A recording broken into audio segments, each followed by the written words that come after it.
How to find related product settings on Ecwid, easy and quick. Hello guys, in today's video I'm going to show you how to find it. First open your browser, and then once you're here click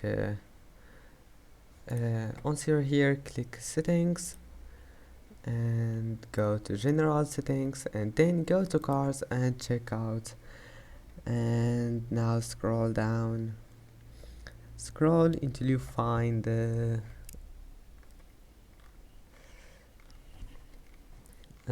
one, related products, and that's it. Manage anything you want here, and then just click save. It will be saved,